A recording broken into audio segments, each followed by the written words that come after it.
kabar? Kita ketemu lagi di Talk is Fun. Masih bersama saya tentunya Tiffany Raitama. Bagaimana seminggu terakhir semuanya? Tetap semangat menjalani aktivitas ya. Nah kalau kita ngomongin soal semangat, memang ya semangat itu adalah hal yang paling prioritas, yang paling kita harus miliki untuk bisa menjalani kehidupan sehari-hari. Nah di Talk is Fun kali ini saya akan menghadirkan beberapa kisah dari orang-orang, dari para penyintas yang sudah berhasil melewati fase kritis dalam hidup mereka. Ya, mulai dari ada penyintas kanker, kemudian juga ada stroke gitu.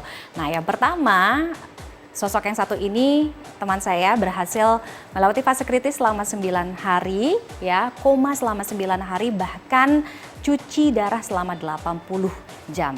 Seperti apa kisahnya? Kita lihat tayangan yang satu ini.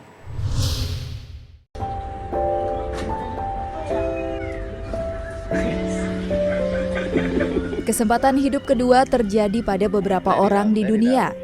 Kesempatan itu juga dialami oleh Jerry Arvino yang merupakan seorang penyiar. Sosoknya yang ceria dan energik ini ternyata pernah didiagnosis sejumlah penyakit dalam satu waktu, yaitu gagal pompa jantung, paru-paru penuh cairan, ginjal tak berfungsi, hingga radang selaput otak. Akibatnya, ia tak sadarkan diri dan mengalami fase kritis selama 9 hari. Dalam fase kritisnya itu, ia mengaku melakukan perjalanan spiritual dengan melihat berbagai fenomena.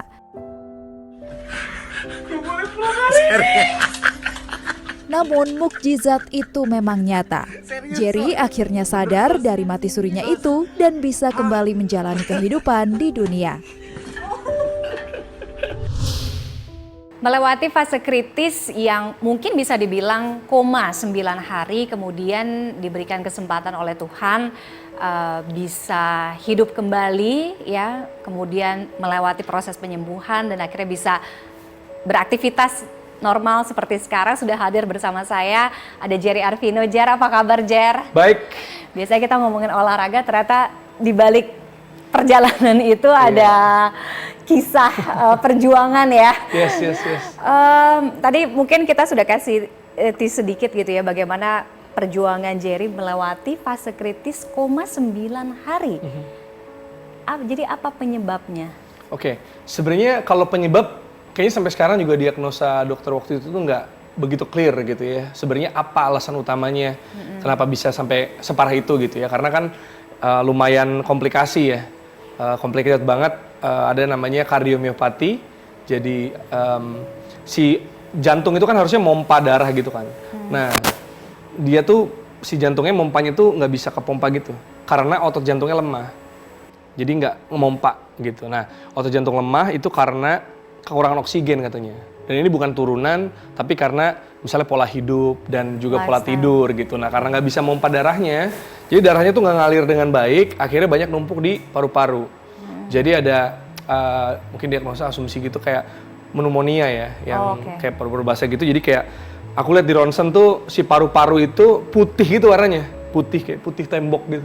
Bukan kayak, asap bukan ya? Asap kayak orang ngerokok ya, karena aku nggak ngerokok, aku jarang juga minum alkohol. Jadi si putih gitu warna si paru-parunya karena itu udah ada mungkin campuran darah kotor atau apa ya, semua cairan kali ya yang di tubuh gitu. Nah terus juga ada namanya acute kidney injury, cedera ginjal akut.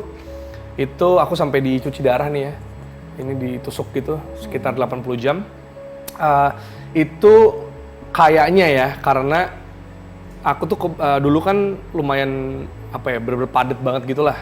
Kayak sambil siaran radio, terus sempet di agensi juga, aku ambil master juga waktu itu. Jadi dopingnya itu aku suka minum minuman energy drink gitu loh, minuman energy drink tapi tiap hari sama kayak obat yang buat ngeboost. Nah mungkin karena tiap hari, nah dan konsumsinya sore ke malam gitu kan, sebenarnya kan tubuh kita nggak butuh sebanyak itu si miligram vitamin C-nya gitu, jadi mengendap di ginjal akhirnya. Sebelum akhirnya, jadi begitu dibawa ke rumah sakit itu apa dulu permasalahannya, apa indikasinya? Oke, jadi waktu itu tuh aku meriang Oke. Meriangnya tapi yang kan biasanya kalau meriang tipis ya udah tetap aktivitas gitu emang Ya. pengennya nggak merasa Gerges-gerges iya, aja. kayak sleep is for the weak gitu. Iya. Bahkan dulu aku punya hashtag sleep can wait gitu. Saking. Jadi itu kan kayak aku pikir simbol kerja keras gitu kan. Iya. Teman-teman juga suka pakai soalnya atau followers suka pakai hashtag itu. Emang sehari Kayak- berapa sih tidur? Nah, sebenarnya kalau tidur itu kalau si total jamnya sebenarnya nggak terlalu parah, cuma polanya kalau kata dokter. Jadi kalau misalnya tidur mungkin aku masih 6 jam masih dapat lah gitu misalnya. Tapi misalnya jam 2 ke 8 Oh. atau misalnya sekalinya 8 jam tuh misalnya jam 4 ke 12 gitu. Nah itu pola tidur yang berubah, menurut dokter itu juga bikin tubuh kaget dan nggak bagus juga. Karena kan katanya kita tuh badan punya namanya body alarm ya, kayak kita bisa bangun misalnya jam 9. Ya kita mau libur juga bangun jam 9 kan, tapi tidur lagi gitu, atau jam 7. Pasti semua orang tuh punya body alarm gitu. Sama katanya tidur juga sebenarnya kisaran tidurnya harus sama supaya badan juga menyesuaikan gitu. Jadi bukan cuma jam tidur, tapi pola tidur. Pola tidur. Pola jamnya gitu. Nah itu penting juga. Terus tadi kalau awalnya gimana? Jadi ya awalnya meriang-meriang gitu, tapi aku tuh sering kayak gitu, flu, batuk itu tuh sering lah. Karena kan aku kerja juga pakai suara, jadi kayak ya mungkin Ya, capek, banyak ekspor di situ lah banyak, segala macam. Nah terus pas meriang gitu-gitu, demam, ya ini biasa aja, paling juga mentok-mentok banget tipes gitu pikirnya, ya kan, nggak akan sampai gimana. Tapi parah banget, sampai aku harus cancel siaran dan siaran radio dan bola waktu itu, siaran Liga 1 waktu itu. Terus akhirnya nggak kuat, aku ke tempat orang tua. Nah pas di tempat orang tua tuh udah pas mau nyampe aja kayak brek aja, langsung kayak mau jatuh gitu. Terus akhirnya aku minum makan apa nggak bisa, keluar lagi, muntah lagi, bahkan agak cenderung kuning gitu. Nah Asem akhirnya dibawa ke IGD, dinyatakan infeksi lambung. Awalnya gitu, infeksi lambung tidak membaik, abis itu geser ke ruang rumah sakitnya. Ruang rumah sakitnya aku dikasih kayak nebulizer ya, yang asap-asap itulah. Nah terus pas dikasih nebulizer itu nggak lama tuh, aku tuh kayak sesek kan, terus kayak ada gitu. Jadi di daerah sini gitu, jadi kayak suaranya aku cenderung bisa denger gitu loh, karena udah mulai naik kan dia. Jadi ternyata kayaknya itu tuh nggak sakit? sakit. sakit. Makanya aku pengen gitu. Kayak dahak ya, Iya keluar. kayak dahak tapi ganggu dan rada perih karena ternyata itu kan darah. Itu bercak dan riak darah. Karena kan tadi aku bilang ya, darahnya semua ngumpul di sini, mungkin udah overload sehingga dia tuh mau meluap gitu lah. Itu yang aku rasain sih. Sebelum aku akhirnya dibawa ke namanya ruangan intermediate gitu ya. Itu aku dipasang ventilator gitu. Oke, nah setelah dipasang ventilator, akhirnya bisa koma 9 hari, kritis 9 hari, kemudian cuci darah sampai 80 jam, itu gimana? Oke, jadi pas aku ventilator sebenarnya kalau nanya aku nggak tahu apa-apa abis itu. tapi aku nanya maksudnya keluarga ya yang di situ. Jadi aku ventilator, terus ya udah karena ini penyakitnya itu nggak ketahuan sebenarnya dari mana, kenapa, ini sebenarnya diagnosa clear-nya apa. Akhirnya kan ada asumsi-asumsi yang bermunculan sepanjang berjalan gitu katanya. Jadi ada yang bilang aku mau diambil sumsum tulang belakang atau untuk mengetahui itu bakteri atau virus, ada kayak gitu, sempat mau buat tes. Lakuin tes itu. Terus karena aku punya kandungan namanya CD4, CD4 itu tuh kayak strongest warrior-nya imun kita gitu. Jadi kalau misalnya penyakit-penyakit yang berat, dia akan muncul untuk bisa ngelawan si penyakit itu. Mungkin correct me if I'm wrong ya, namanya apa, tapi kalau nggak salah itu waktu itu CD4, itu yang biasa lawan penyakit-penyakit berat. Nah, jumlah si CD4 aku lupa pastinya, tapi jauh banget. Kayak misalnya harusnya 2000 sel orang gitu. normal gitu ya. Misalnya aku lupa ya, mungkin 2000 sel, aku cuma 160 gitu. Nah, itu kan berarti ada yang menggerus si imun-imun ini kan. Akhirnya pada nggak tahu ini apa gitu. Aku sempat dites HSV, HIV, hepatitis B, terus flu burung gitu. Karena ini adalah penyakit-penyakit yang katanya akan menggerus imun dan mematikan si CD4 tadi. Jadi katanya coba di 3 rumah sakit gitu ya, kalau nggak salah yang berbeda. Tapi ya negatif, maksudnya aku soalnya nggak ngelakuin kayak yang aneh-aneh gitulah. Itu sih. sebenarnya, cuma belum tahu kenapa. Cuma ya akhirnya asumsinya dari cerita-cerita ya mungkin karena kurang minum. Karena iya istirahat. kalau lihat lifestyle-nya kan olahraga, sama sekali nggak ngerokok, Iya. ya kan, bukan alkoholik. Iya. Ya sehat aja kan hidupnya, Iya, sebenarnya. tapi Cuma ada satu tuh. itu dia, sleep cannot wait sih sebenarnya. Ya itu karena aku tadinya hashtag kan sleep can wait, tapi kalau kata teman-teman aku hampir sleep forever gitu. Jadi ini biar fun ya. Aduh. sekarang bisa ketawa ya, Sekarang bisa Jer? ketawa, jujur, tapi Itu kan tahun berapa? 2019. Oke, fase kritis 9 hari. Gimana melewati itu? Jelas lupa, tapi bagaimana perjalanan spiritual saat melewati fase kritis itu gitu? Tau gak sih, Van? Pertanyaan hampir semua orang ya maksudnya yang deket sama aku gitu. Lu lihat Tuhan nggak? Gitu pasti. Aku bilang, aduh sayangnya enggak lagi. Hampir saja aku tahu Tuhan kita. Tapi sayangnya enggak, tapi jujur ada beberapa pengalaman yang apa ya, bisa dibilang, aku bisa bilang gini. Jadi kalau ada orang tua kita atau keluarga kita yang misal maaf sekarat gitu ya, atau koma, itu kan kadang mereka tuh ingin berkomunikasi sama kita, tapi kita nggak bisa merespon segala macam, tapi mereka melakukan cara-cara. Misalnya contoh, kalau ada, kan suka ada cerita-cerita atau mungkin kita punya pengalaman kayak kalau kita datang, tiba-tiba mereka menggenggam kita, atau kayak tiba-tiba nangis, kan suka cerita gitu tuh, ada mau senyum, ada mau gerakan-gerakan, nah itu cara komunikasi. Dan kadang kita suka juga kan ada denger, misalnya nungguin anaknya datang dulu baru misalnya pulang gitu ya. Itu kan cara berkomunikasi juga dan cara survival orang tersebut ya, beliau untuk bisa menyampaikan pesan atau segala macam. Tapi kalau kita kan suka misalnya yang kuat ya, semangat ya, atau bacain doa gitu ya sesuai agama masing-masing. Kan pertanyaannya denger apa enggak? Aku bisa pastikan denger. Mereka pasti denger, karena aku denger. Gitu. Nah, cuma yang ke-translate mungkin beda. Contoh gini, jadi aku ingat banget papa aku tuh nepuk bahu aku ini. Dia bilang, Jer, jadi pasti bisa ya, gitu. Kan bisa bangun kan, bisa sehat, sembuh gitu. Nah, yang aku lihat di masa itu, aku inget ya, karena ini clear banget di kepala aku, itu kayak aku main Ninja Warrior gitu loh. Kayak main Benteng Takeshi. Iya, jadi kayak manjat-manjat, loncat-loncat di bawahnya air gitu. Terus kayak ada mungkin Megatron gede, terus tulisannya kayak bendera Indonesia, Jerry Arvino, misalnya 5,8 detik gitu. Itu memorinya? Itu salah satunya lah. Okay. Jadi cukup aneh juga. Tapi kalimatnya kan sama kan, jadi pasti bisa. Tapi aku pikir bisa menang lomba. Pas yang abis aku olahraga segala macam itu capek, itu katanya di aslinya ya, katanya pas lagi di ICU kaki aku naik gitu.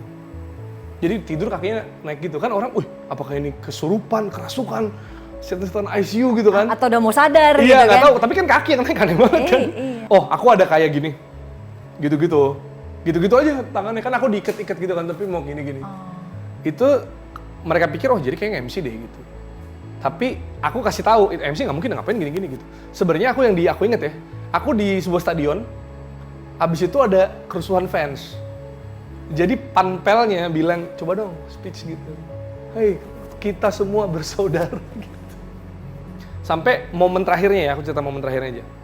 Jadi kan aku pindah-pindah negara gitu lah. Tiba-tiba di Jerman, tiba-tiba di Surabaya, tiba-tiba di mana. Padahal negara itu aku belum pernah datang gitu. Tapi ada icon negara tersebut yang bikin aku lihat, oh itu di sini.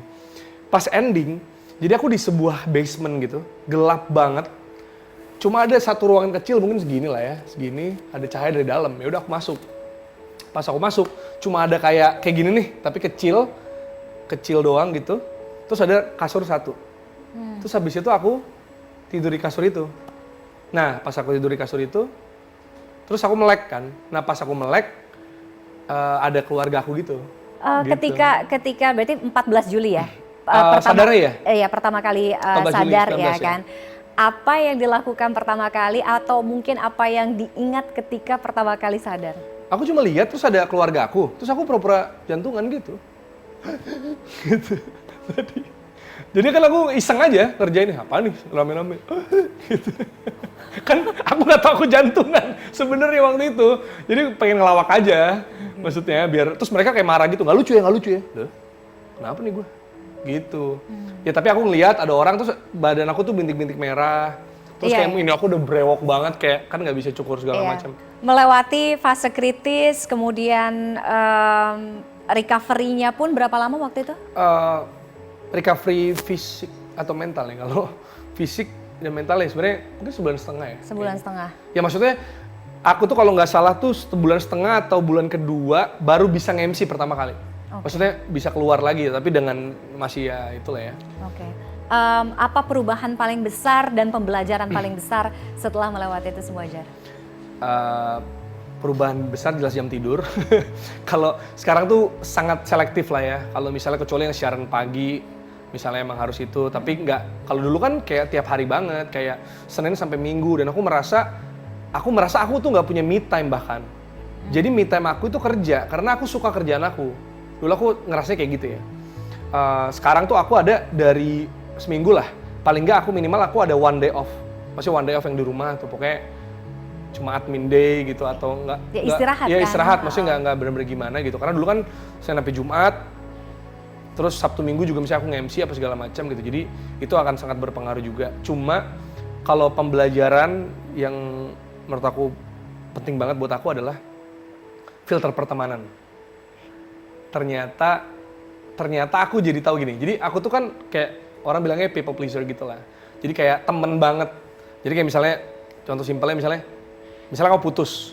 Nah kalau kamu putus, aku akan nyamperin kamu dimanapun. Misalnya kamu telepon, jadi aku putus nih.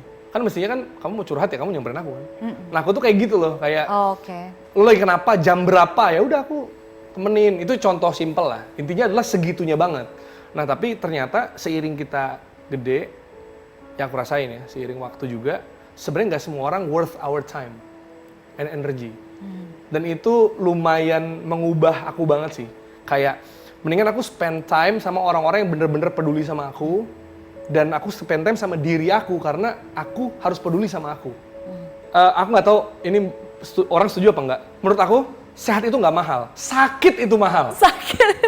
Karena kalau kita bener sehat nggak mahal sih. Gitu kita bisa makan misalnya greens ya, makan yang yang sehat-sehat gitu kan. Sakit itu mahal, makanya harus hidup sehat. Ya ada banyak hal dan aku ngerasa tugas aku di dunia belum kelar gitu. Aku ngerasa itu sih. Kayak makanya aku pengen ya ngasih dampak sebesar mungkin gitu, sebanyak mungkin buat orang-orang gitu, biar ya karena pasti ada maksud kenapa Tuhan masih ngasih nyawa aku tambahan, entah mungkin buat keluarga aku, mungkin buat lingkungan aku, mungkin buat negeri ini gitu ya, gitulah. Thank you for sharing. Sehat-sehat ya Jar ya. Hidup tidur harus pola tidur pokoknya ini yang paling penting dijaga. Makanya dulu hashtag kan sleep can wait. Kalau sekarang work hard, play hard, istirahat. Bener juga. Oke, thank you for sharing. Makasih udah datang juga ya Jar ya. Ya selain Jerry juga banyak kita bisa belajar sekaligus mungkin menjadi motivasi ya untuk Anda semua yang saat ini mungkin ada di kondisi yang sama, bagaimana bisa melewati masa-masa yang berat, fase kritis gitu, sehingga bisa mendapatkan kesempatan kedua. Nah setelah ini saya akan menghadirkan ada seorang penyintas stroke, bagaimana kisah dan juga perjuangannya. Tetaplah bersama kami di Talk is Fun. Hidupnya sehat, berolahraga, rajin lari, rajin sepeda. Kok bisa kena stroke? Itu kan secara fisik ya, Kak. Yang nggak dilihat secara fisik kan, orang-orang nggak bisa secara fisik nggak lihat gitu. Adalah pikiran. Jadi pikiran yang nggak sehat itu salah satu pemicu hipertensi saya.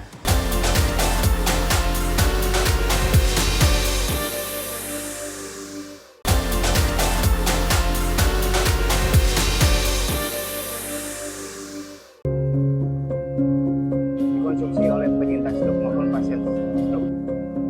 Banyak alasan untuk tetap bertahan.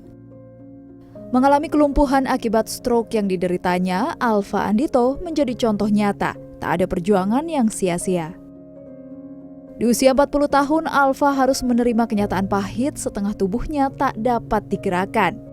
Batin bergejolak mempertanyakan keadaan. Pasalnya Alfa rutin berolahraga, lari, dan bersepeda. Dan saat serangan stroke terjadi, Alfa bahkan baru saja selesai berolahraga. Selama berbulan-bulan, Alfa harus menjalani pengobatan dan menahan kesakitan. Namun, mukjizat datang dan memberikan Alfa kesempatan menjalani kehidupan normalnya termasuk kembali mengikuti event lari. Itu tadi kita lihat bagaimana perjuangan seorang Alfa yang pernah menderita stroke ya, mengalami kelumpuhan, namun sosoknya berhasil membalikan keadaan, bahkan bisa berlari half marathon. Nah, bagaimana kisah perjuangannya, apa yang membuat Alfa ini tidak menyerah? Sudah hadir di Talk is Fun kali ini ada Alfa Andito. Mas Alfa, Selamat. apa kabar? Baik, sehat. Terima kasih sudah mau berbagi nanti ya ceritanya ya. Kalau tadi mungkin kita lihat yang selalu jadi pertanyaan orang begini, hidupnya sehat, berolahraga, rajin lari, rajin sepeda, kok bisa kena stroke? Itu kan secara fisik ya, Kak. Yang nggak dilihat secara fisik kan, orang-orang nggak bisa secara fisik nggak lihat gitu. Adalah pikiran. Jadi pikiran yang nggak sehat itu salah satu pemicu hipertensi saya. Itu. Oke, jadi pemicu stroke itu karena darah tinggi. Darah tinggi. Dan darah tinggi itu bisa dipicu oleh macam-macam kan. Bisa mungkin karena kolesterol tinggi, gula darah, atau memang hipertensi murni. Nah, saya itu hipertensi murni dan ditambah lagi stres. Gitu. Stres itu pemicu juga membuat hipertensi gitu kan. Ketika ada di masa 7 tahun itu nggak pernah, itu jadi alert nggak sih Mas harusnya? Iya. Seharusnya jadi alert. Bahkan dokter saya bilang bahwa kamu ini alert ya, bahwa nanti kalau nggak kejaga, kamu bakal kena stroke gitu kan. Oh, tapi kan udah ada itu ya, warning itu ya? Alertnya adalah harus minum obat gitu kan. Tapi kan saya berdebat dengan dokter saya sendiri gitu kan. Dok, saya ini kan bukan orang yang mager. Saya kan olahraga gitu kan. Kemudian makanan, jadi sejak umur 30, masuk umur 30, saya sudah cut makanan-makanan yang lemak, misalkan ya santan, kemudian kolesterol, kemudian daging merah juga saya kurangin gitu kan. Ya udah tapi kamu harus minum obat. Enggak lah dok, gitu kan. Tetap saya kadang-kadang denial gitu kan. Itu kesalahan saya adalah terlalu sombong gitu kan. Jadi ternyata obat sekecil itu ternyata itu sebetulnya yang seharusnya bisa mencegah saya dari serangan stroke. Oke, jadi sama sekali satu kali pun tidak pernah minum obat? Ya, sesekali kalau inget sih, Kak. Jadi misalkan tapi itu bisa dihitung ya? Bisa dihitung karena kan misalkan saya konsultasi gitu kan, pasti kan dibawain obat gitu. Ya udah sehari, 2 hari, 3 hari masih minum, habis itu lupa, ntar kalau inget minum gitu kan. Oke. 2020 akhirnya diberikan ujian sama Tuhan, stroke. Iya, bukan ujian sih Kak sebetulnya. Apa itu? Tuhan lagi bermain sama saya gitu kan. Lagi bermain aja sama saya. Bisa diceritain Mas, ketika awal pertama kena stroke, gimana kejadiannya? Jadi itu kan, saya kena stroke itu kan pas awal pandemi COVID kan. Pasti Kak Tiffany juga ingat kan, itu kan 2020 kan awal pandemi COVID. Saya waktu itu WFH, kemudian ya udah saya olahraga dulu, olahraga lari lah, 3 kilo gitu kan. Sampai olahraga, habis olahraga saya sampai rumah, saya senam Tabata. Sebuah satu senam yang heart rate-nya membuat heart rate-nya tuh tinggi kan, Kak. Itu biasa dilakukan memang? Iya, biasa saya lakukan. Emang biasa. Tapi kemudian tiba-tiba saya merasakan pusing gitu kan. Pusing terus. Sebelumnya sama sekali nggak pernah? Enggak, ini kayak pusingnya aneh gitu. Kemudian kayak vertigo itu kan melihat satu benda kan berbayang-bayang gitu kan. Loh, ini kenapa gitu kan. Tetapi saya sadar bahwa ini agak sesuatu hal yang nggak benar gitu kan. Kemudian saya segera nyender ke tembok, itu pelan saya ngelangkah satu ke tembok, ke dinding dekat pintu rumah. Kemudian saya nyender, terus saya ke bawah gitu kan. Saya sadar bahwa saya segera nyender ke tembok, kemudian duduk di bawah supaya saya nggak jatuh. Ini pasti lama-kelamaan saya pasti akan sempoyongan kemudian jatuh gitu. Saya turun ke bawah, nggak nyampe 5 menit, saya mau pindah. Ini udah nggak bisa digerakin. Kiri. Jadi tangan, kaki itu udah nggak bisa digerakin. Ya. Itu pagi hari sekitar jam 8 pagi dan itu sampai jam 9 malam istri saya baru pulang. Oh, jadi nggak ada orang di rumah waktu itu? Karena saya mau teriak, ya di rumah memang nggak ada orang kan. Saya mau teriak buat tetangga supaya tahu, nggak bisa Kak. Karena mulut saya udah perot gini, dan saya nggak bisa teriak. Itu udah nggak bisa. Ya udah, yang hanya bisa saya lakukan hanya doa. Bergerak doa. sesenti pun juga nggak bisa ya? Pada akhirnya saya gerakin pakai kanan kan saya masih kuat kan, masih bisa. Saya segera masuk ke dalam rumah, tutup, kemudian saya ngambil kayak keset, saya taruh buat bantal gitu kan. Dan itu sampai malam, sampai istri saya pulang. Banyak pertanyaan, Fa, kamu kenapa nggak teriak kayak Tifa? Iya. Saya nggak bisa. Kemudian kenapa kamu nggak telepon? Ya telepon gimana, orang handphone di sini saya nggak bisa ngambil. Ini kan numpuk. Saya mau ngambil di sini udah nggak bisa. Kemudian itu sampai malam, yang kamu nggak ngerasa haus? Ya haus. Tapi yang saya lakukan hanya doa dan doa. Tuhan selamatkan saya. Tuhan selamatkan saya. Sudah gitu. Hanya doa sampai malam. Sampai rumah, istri saya dia udah ngeliat saya perot, langsung bawa ke rumah sakit.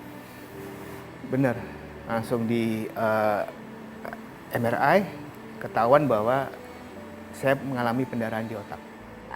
Ketika dokter akhirnya diagnosisnya pertama kali adalah bahwa saudara atau Mas Alfa ini mengalami kelumpuhan karena stroke. Apa yang ada di pikiran Mas Alfa? Apakah terima dengan keadaan itu? Jadi saya gini, saya tahu bahwa saya lumpuh itu ketika saya dibawa ke rumah sakit, karena kan saya dibopong gitu kan, nggak bisa gerak. Saya sadar. Kemudian saya masuk rumah sakit, di ICU pun saya sadar bahwa saya di ICU ya gitu kan. 3 minggu Kak Tif. Kemudian 3 minggu di ICU? 3 minggu di ICU gitu kan. Memang kalau bukan jalan Tuhan, memang mungkin kita nggak bisa ketemu sekarang, nggak bisa sharing seperti ini kan. Kemudian jadi waktu dibawa dari ICU ke ruangan biasa, itu suster bilang, "Yo Pak Alfa, kita pindah ke ruangan biasa pakai kursi roda." Saya bilang sama istri saya, kan saya kalau panggil istri saya namanya Gembul kan, "Bul, kok pakai kursi roda? Emang aku mau jalan aja, capek selama 3 minggu ini kan di tempat tidur." "Enggak, enggak apa-apa, pakai kursi roda aja." "Emang saya nggak bisa jalan ya, Bul? Kok pakai kursi roda?" Istri saya jawabannya apa coba? Dia dengan afirmasi positif bilang bahwa, "Kamu bukannya nggak bisa jalan, tetapi kamu belum bisa jalan." Jadi kalau kata belum, berarti kamu nanti belajar, nanti kamu akan bisa jalan lagi. Jadi itu kalimat-kalimat awal pemulihan saya adalah afirmasi positif dari istri saya. Berapa bulan Mas masa penyembuhan setelah keluar dari rumah sakit sampai akhirnya bisa normal lagi kondisinya gitu? Nah, kalau Kak Tif nih, mesti kan pernah ketemu dengan penyintas stroke juga. Nah, kira-kira kalau Kak Tif nilai saya kira-kira berapa lama nih? Nebak aja. Kan tadi belum ada clue apa-apa loh ya. Tadi kita 3-4 tahun? Enggak, Kak Tif. Itu terlalu lama. Saya dapat mujizat dari Tuhan. 3 bulan dari saya masuk kena serangan ya, masuk rumah sakit, itu 3 bulan saya bisa lepas dari kursi roda dan bisa jalan. Di perjalanan itu mungkin kita bilang relatif lebih singkat dibandingkan dengan penyintas stroke mungkin lainnya ya, dan itu adalah mujizat untuk Mas Alfa dan keluarga. Tapi dalam perjalanan itu pernah tidak merasa saya menyerah, saya sudah tidak punya harapan, sudah kehilangan harapan, pernah ada di titik terendah itu? Enggak sih, karena saya ngelihat orang-orang yang support system saya sih, istri saya, bapak ibu saya gitu, mereka nggak pantang menyerah gitu kan. Bangun pagi-pagi ketika saya pengen buang air gitu-gitu, kemudian mereka selalu standby gitu kan. Jadi buat apa saya menyerah? Orang support system saya juga nggak menyerah, teman-teman saya juga nggak menyerah, ngebantu saya. Jadi saya nggak mau. Pokoknya semangat saya adalah satu, saya harus tidak boleh membuat orang-orang sekitar saya itu lebih repot. Mas Alfa kembali berolahraga. Iya. Itu berapa lama setelah sembuh kemudian memutuskan oke, saya mau kembali lari, saya mau kembali olahraga? Oke, itu 2020 kan saya udah bisa jalan ya. Kemudian teman-teman saya dari komunitas, saya ada di komunitas JB Playon itu adalah, ayo Mas, kamu bisa lari lagi. Caranya gimana? Ya udah, jalan kaki aja, jalan kaki dulu, 1 kilo, 2 kilo, 3 kilo. Kalau udah 5 kilo nanti jalan cepat. Kemudian di tahun 2021 saya comeback 5K saya di Solo. Selang setahun langsung Iya. 5K? 5K. Oke. 5K di 2022, 2022 maaf, 2022, kemudian 2022, kemudian di tahun 2023 saya comeback di 10K saya. 10K pertama kali di Borobudur Marathon. Kemudian 2025 tahun ini saya comeback di half marathon di Jakarta International Marathon. Luar biasa semangatnya ya. Iya. Dari apa yang Mas Alfa lalui, apa pelajaran paling besar yang bisa diambil gitu? Kalau stres karena kita kerja ya Mas, kita tinggal di Jakarta. Ini Iya. stres ya cuman stres kerjaan. Di sini muka-muka stres semua soalnya kayaknya. Ya kan, hidupnya nggak mungkin jauh dari stres kan. Ada stres karena kerjaan, stres di perjalanan, kemacetan. betul. Itu banyak lah penyumbang stres itu gitu. Itu kan tidak bisa dihindari gitu. Gimana? Kalau masalah stres, saya punya apa ya? Punya kunci sih. Adalah kita pilih dulu, kita selesaiin satu-satu. Masalahnya tuh apa sih? Mana yang prioritas yang bisa diselesaikan? Nah, ketika kita bisa menyelesaikan satu persatu itu kayaknya lebih tenang. Atau menyelesaikan itu tidak harus sampai selesai, tetapi lebih ke oke, diendapkan dulu. Nah, gitu. Kemudian pelajaran kedua adalah ketika dokter sudah memvonis sesuatu hal terjadi pada diri kita, itu jangan pernah denial. Harus diterima. Oke, gitu. Itu sih, Kak. Baik. Dan satu lagi adalah jangan menyepelekan hipertensi. Itu aja sih. Tekanan darah itu sangat-sangat pengaruhi terhadap kesehatan tubuh kita. Sekarang ini berarti setelah sembuh gitu, apa ada yang dilakukan untuk penyintas stroke lainnya? Ada sih Kak Tiff, kalau boleh saya cerita, saya saat ini aktif pribadi ya, itu aktif memberikan pendampingan ke pasien dan keluarga pasien stroke. Jadi kadang-kadang keluarga itu kan tidak tahu ketika pasien boleh pulang ke rumah oleh dokter. Terus diapain ini? Pasien harus diapain? Oke. Dari situ saya hadir untuk memberikan pendampingan. Yuk kita kejar yuk, kalau memang dia lumpuh, yuk kita kejar supaya golden time ini tidak lewat. Harusnya seperti apa? Harus seperti ini. Dan saya menggunakan afirmasi yang positif. Jadi tidak ada kata jangan. Ya mudah-mudahan ini juga bisa membakar dan menjadi motivasi ya untuk para penyintas lainnya yang mungkin sekarang ada di kondisi yang sama. Stroke itu bisa sembuh, mindset, afirmasi positif, mental itu juga pengobatan yang paling penting dari diri sendiri dan juga support system lingkungan keluarga itu tadi ya. Dan yang pasti adalah untuk para pasien stroke, kalian bisa pulih, bisa sembuh. Bukan pulih seperti saya jadi pelari, enggak, tapi bisa kok, kalian bisa jalan lagi, bisa kok, bisa. Pas positive mind adalah bisa, saya bisa, gitu. Baik, terima kasih Mas Alfa sudah hadir bersama kami kali ini. Dan usai jeda, saya masih kedatangan juga penyintas lain ya, satu sosok yang berjuang, berhasil membalikkan keadaan seorang survival cancer atau kanker. Bagaimana kisah cerita beliau setelah yang satu ini? Tetaplah bersama kami di Talk is Fun. Di situlah aku merasa kayak, kok hidup aku langsung kayak begini. Jadi dulu tuh nggak gitu ngerti kankernya. Jadi nggak tahu seberapa bahaya kankernya, tapi aku tahu ini penyakit yang sangat serius karena membuat aku nggak bisa ngapa-ngapain.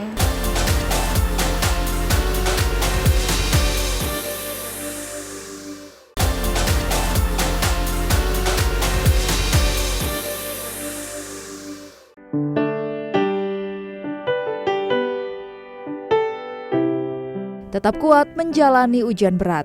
Itulah yang dialami seorang psikolog muda berusia 25 tahun, Michelle Theodora. Ia didiagnosis menderita kanker darah ketika masih berusia 11 tahun. Perjuangan melawan kanker itu pun bukan hal yang mudah. Selama 4 tahun perawatan, ia menjalani ratusan kali kemoterapi. Efek samping berat pun harus dialami Michelle. Rambutnya rontok hingga kepalanya mulai botak. Namun pantang menyerah akhirnya membuahkan hasil. Setelah menjalani serangkaian perawatan dan pemeriksaan, Michelle dinyatakan remisi pada 2015.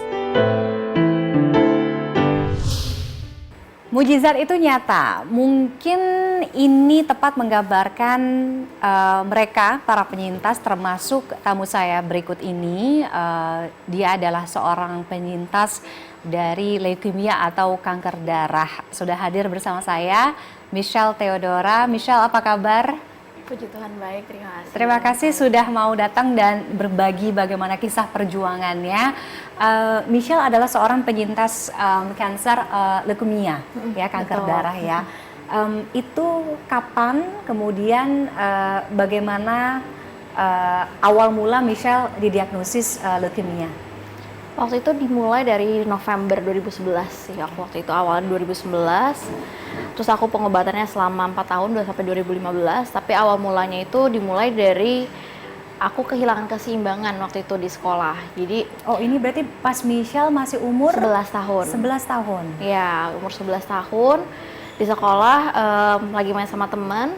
Terus habis itu jatuh gitu, tapi bukan pingsan gitu ya, karena kehilangan keseimbangan, terus jatuh, jadi masih sadarkan diri, tapi kaki sama tangan itu kan karena jatuh ya, jadi kayak terkesannya tuh kayak kesleo gitu. Oke. Terkilir, diobatin, diurut, ternyata nggak sembuh-sembuh gitu. Dan juga memang sebelum itu tuh aku udah gampang capek, pegel-pegel tulang-tulangnya gitu. Tapi dianggapnya karena ya sekolah olahraga pasti kecapean gitu. Tapi ternyata pas kehilangan keseimbangan inilah dan diurut nggak sembuh-sembuh, akhirnya dibawa ke dokter, dicek darah. Nah, di dicek darah inilah baru kelihatan gitu, ternyata aku tuh punya radang sendi, asam urat aku tinggi banget, dan ini Di umur segitu ya? dipengaruhi oleh sel darah putih atau leukosit yang abnormal.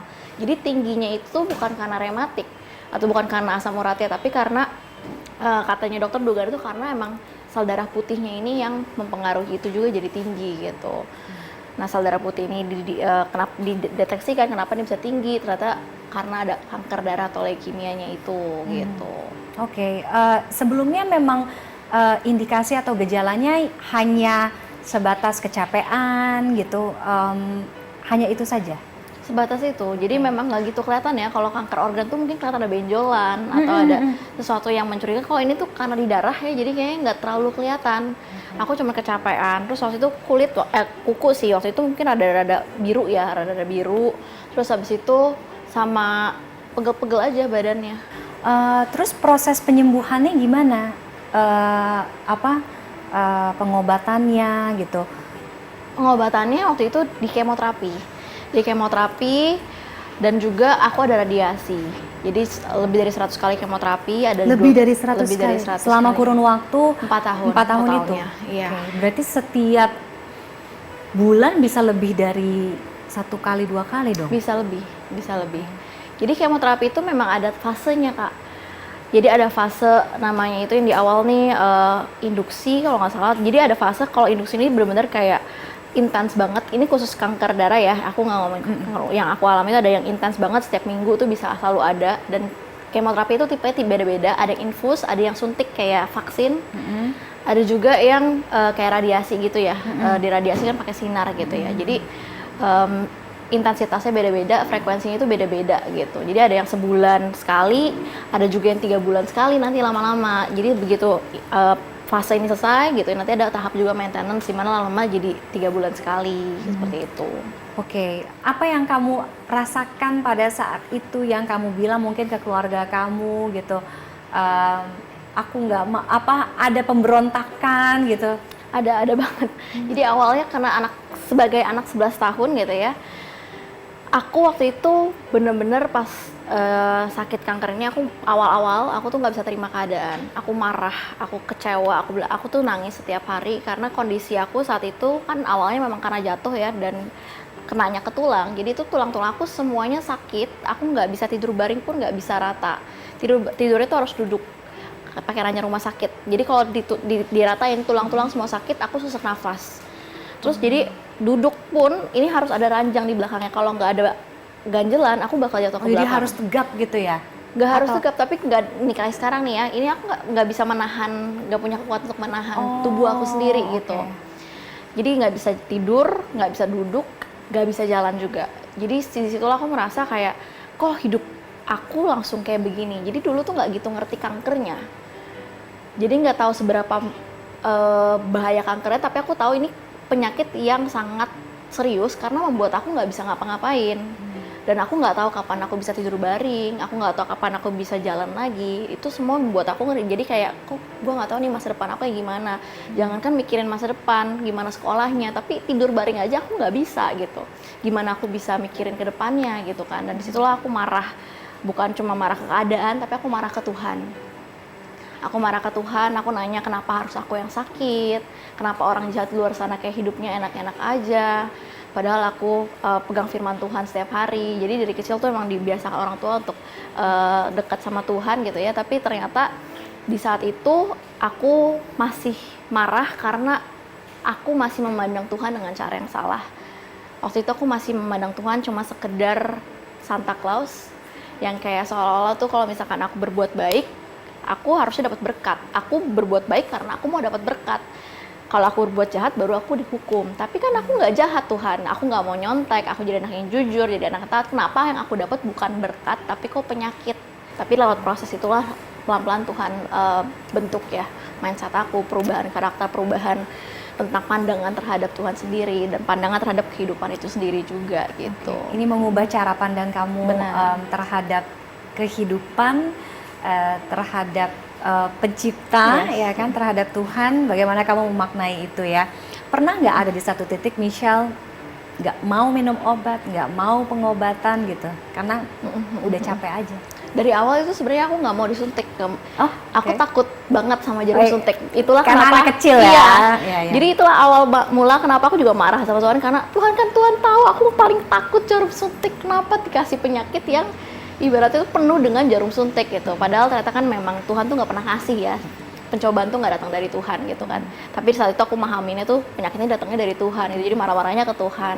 Tapi karena proses itulah gitu ya, dari yang tadinya takut jarum suntik, aku nggak mau, setiap kali mau disuntik tuh harus ada 6 suster pegangin aku Kak. Karena aku berontak. Termasuk keluarga ya? Jadi harus benar-benar dipegangin semua. Sampai dari awalnya marah-marah itu sampai satu titik akhirnya aku merasa ya udahlah, aku marah-marah, aku kecewa, aku maki-maki Tuhan, aku menjauh dari Tuhan, aku nggak mau doa, aku nggak mau baca firman Tuhan lagi, itu juga nggak bikin aku sembuh. Aku nolak terus suster-suster aku marahin juga aku nggak sembuh juga gitu.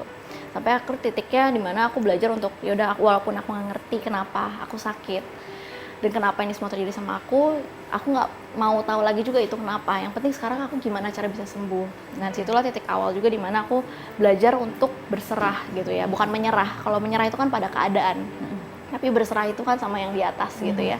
Dimana aku belajar untuk walaupun aku nggak ngerti kenapa ini terjadi, ya udah aku mau belajar untuk percaya Tuhan tetap punya rencana buat aku, dan aku tetap akhirnya berdamai tuh sama keadaan. Aku tetap mulai terima jarum suntik, aku mulai lagi berdoa lagi, mulai baca firman Tuhan lagi, dimana mindset aku yang salah ternyata dibenerin gitu sama Tuhan. 4 tahun ya kamu menjalani pengobatan itu. Bagaimana kamu akhirnya dinyatakan sembuh di usia kamu berarti 15 tahun ya, kelas 3 SMP waktu itu? Iya, SMP 3.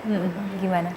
Waktu itu dinyatakan sembuhnya sebenarnya di tahun 2015 ya. Waktu itu dokter udah bilang sih bahwa sebelum kemoterapi itu selesai kan biasanya ada pengecekan lagi ya, namanya tuh BMD kalau nggak salah ya. Pokoknya aku apa MDR, aku lupa namanya, tapi pokoknya ada pengecekan lagi di situ sampai kalau misalkan ini udah bersih, hasilnya udah clear, baru dinyatakan sembuh dan aku tuh nggak perlu minum obat ataupun pengobatan apapun lagi gitu. Tapi justru di titik terakhir itulah pas dokter bilang kayak, Michelle kamu di beberapa bulan lagi ini tuh ya kemo terakhir ya. Tapi di situ aku merasa takut gitu. Karena aku melihat gini, aku tuh di akhir itu tuh udah mulai sehat Kak. Jadi waktu itu aku udah mulai bisa jalan kan ya di tahun 2015 sebelum aku benar-benar sampai ke kemo terakhir. Tapi aku rasain oh gini ya, tapi kalau misalkan aku sembuh, aku pun bisa sakit lagi. Ya. Aku bisa tetap punya masalah, aku bisa tetap punya rasa sedih, bisa tertekan juga karena masalah nggak hilang loh. Aku tetap manusia yang seperti biasa gitu. Terus what's the point kalau misalkan aku sembuh, kalau aku nggak punya pribadi yang aku tahu aku harus cari siapa saat aku down lagi. Dan disitulah aku waktu itu ingat banget aku doa ke Tuhan. Aku bilang, Tuhan kok aku takut ya, aku takut sembuh nanti aku lupa sama Tuhan. Karena aku tahu mayoritas orang datang ke Tuhan kan pas susah, tapi begitu senang kan lupa gitu. Aku pun juga manusia seperti itu gitu. Aku nggak memungkiri aku bisa melakukan seperti itu. Dan aku bilang ke Tuhan, kalau aku jadi yang kayak gitu, lebih baik aku nggak usah sembuh Tuhan. Dan tolong kalau Tuhan mau buat aku sembuh, jadikan aku satu orang yang kalau di firman Tuhan tuh bilang ada 10 orang kusta disembuhkan. Cuma 99 itu pergi, cuma 1 yang balik untuk berterima kasih. Dan aku bilang ke Tuhan, aku mau jadi yang 1. Dalam prosesnya Michelle juga pernah dinyatakan kambuh. Aku bilangnya apa? Kambuh ya? Iya. Oke. Gimana ketika kamu berpikir saatnya kamu bisa beraktivitas dan hidup normal kembali seperti teman-teman kamu gitu? Ternyata ini belum selesai. Waktu itu tahun 2013 akhir gitu ya. Waktu itu aku bersyukur banget karena dari yang awalnya aku marah-marah sama Tuhan, ini aku diproses banyak kan Kak, selama 2011 sampai 2013 ini.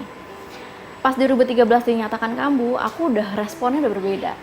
Karena aku udah banyak dirubah mindsetnya segala macam. Jadi aku udah gak lagi takut, justru herannya mami aku yang bener-bener stres, mami aku, papi aku kan stres gitu ya, waduh udah mau selesai tiba-tiba harus lanjut lagi dengan dosis yang 2 kali lipat lebih besar gitu kan. Tapi di situ iman aku udah bertumbuh gitu ya, dimana aku sendiri dikuatkan karena Tuhan juga mungkin tahu ini waktunya kamu udah siap gitu untuk menghadapi ini gitu, dimana aku yang jadi nguatin mereka. Aku bilang nggak sedetik pun aku bilang ke mereka kenapa aku kambuh lagi gitu, tapi aku justru bilang ke mereka, aku bilang mami aku percaya orang kalau mau naik kelas ulangannya itu makin banyak, ulangannya juga makin susah, jadi aku percaya aku mau naik kelas. Ya perjalanannya nggak mudah pasti ya, apalagi di usia yang masih kecil waktu itu. Apakah juga perjalanan yang Michelle lalui ini yang membuat Michelle memutuskan untuk beralih menjadi besarnya mengambil jurusan psikologi, akhirnya sekarang berprofesi sebagai psikolog untuk menguatkan, memberikan apa ya, pendampingan gitu, itu juga? Itu salah satu alasannya, tapi lebih tepatnya mungkin lewat penyakit ini gitu ya, lewat proses aku melawan kanker darah ini, aku jadi lebih disadarkan sama panggilan Tuhan dalam hidupan aku sih Kak. Karena pas aku justru pengobatan kanker ini, aku sering banget dijadiin tempat curhat pasien. Jadi kalau pasien baru datang biasanya tuh suruh nih Michelle ngomongin, ceritain ke dia gitu, sharing kekuatan. Nah itu banyak banget dari pasiennya sendiri sampai ke keluarganya juga. Jadi entah mamanya atau papanya tolong ditelepon ya, tolong ini. Tapi entah kenapa juga aku sangat enjoy doing it gitu. Aku nggak terbeban sama sekali. Aku bisa ladenin orang berjam-jam. Aku bisa dengerin cerita dia, aku bisa kuatin dia sampai dari yang tadinya bener-bener down sampai thank you Michelle, aku jadi bisa punya semangat lagi. Aku percaya aku juga bisa sembuh dan sebagainya. Dan itu membuat aku kayak merasa hidup aku jadi lebih meaningful aja. Dan itu yang akhirnya aku lihat ternyata aku nggak sadar aku lagi di prepare. Di saat itu aku lagi di prepare 2011 sampai 2015, sampai di tahun 2017 aku belum sadar bahwa aku mau ngambil psikolog. Sampai 2017 inilah pas mau ngambil jurusan kuliah aku baru mulai nanya kayak jurusan apa ya yang aku mau ambil, karena nggak pernah kepikiran sedikit pun mau ambil psikologi. Tapi begitu doa aku tahu ternyata calling aku di psikologi gitu, dan situ akhirnya aku ambil baru psikologi gitu. Baik. Kisahnya menarik untuk kita ambil sebagai penguat dan juga pengingat tentunya, ya kan, berserah, pasrah tapi tidak menyerah. Mudah-mudahan ini bisa menjadi kekuatan juga orang-orang yang menonton di luar sana untuk bisa bangkit, berdiri, ya kan, karena semua orang punya cerita dan jalannya masing-masing. Terima kasih sekali lagi Michelle sudah berbagi, sudah sharing ceritanya. Sehat selalu. Amin. Ya kan, Tiffany juga. Iya kan, tetap semangat ya. Amin. Baik, dan usai jeda berikut kami masih akan kembali, tetaplah bersama Talk is Fun.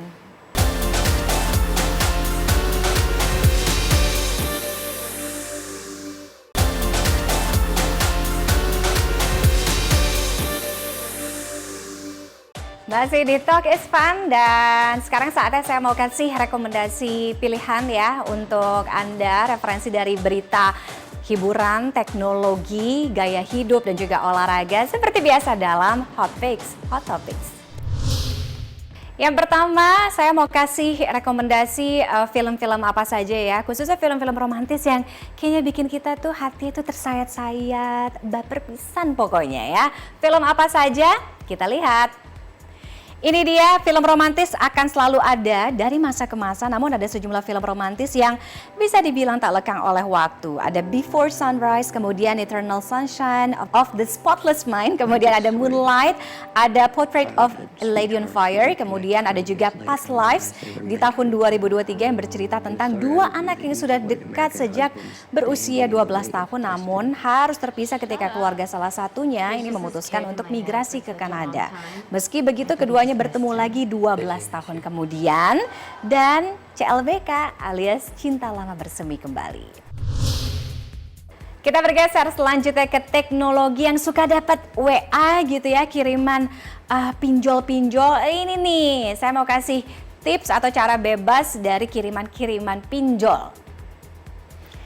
Teror dari pinjol ilegal kerap terjadi meskipun kita itu nggak menggunakan layanan tersebut. Ada beberapa cara mengamankan nomor HP kita dari teror pinjol, seperti batasi akses kontak, gunakan nomor virtual, aktifkan juga verifikasi 2 faktor yang bisa membantu mengamankan nomor HP dari potensi penyalahgunaan oleh si pihak pinjol. Jadi laporkan gangguan, nyalain tuh ya fitur blokir, ganti nomor, dan yang lebih amannya lagi, hindari pinjol ilegal. Selanjutnya kita bergeser ke olahraga yang lagi coba untuk nurunin berat badan. Ini dia ya, olahraga yang paling banyak bakar kalori, ampuh buat nurunin berat badan.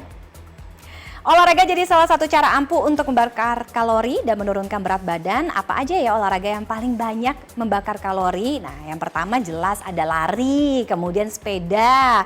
Bisa juga sih sepeda statis, atau bisa coba senam aerobik, lompat tali, polo air, berenang. Banyak pilihan, jadi nggak ada lagi alasan. Next ya, kita ke gaya hidup. Ini buat penderita asam lambung tapi suka banget sama matcha. Siapa? Saya. Ini aman nggak ya matcha buat orang-orang yang memang menderita asam lambung? So here it is. Matcha jadi salah satu minuman populer yang kini banyak digandrungi, tapi konsumsi matcha juga perlu diperhatiin ya, khususnya yang punya masalah asam lambung. Kenapa? Karena si matcha ini mengandung banyak kafein yang bisa merangsang produksi asam lambung berlebih. Nah, selain itu tingkat keasaman matcha juga bisa memicu refleks asam lambung. Belum lagi penambahan susu yang mungkin mengandung lemak dapat mengendurkan otot katup esofagus yang membuat isi lambungnya jadi lebih mudah nih untuk mengalir kembali ke atas. Oke, itu tadi hot picks untuk episode kali ini. Sayang sekali ini sekaligus mengakhiri perjumpaan kita dari Talk is Fun kali ini. Kita ketemu lagi minggu depan dengan obrolan-obrolan yang pastinya nggak kalah fun. Tetap bersama saya Tiffany Raitama. Sampai jumpa.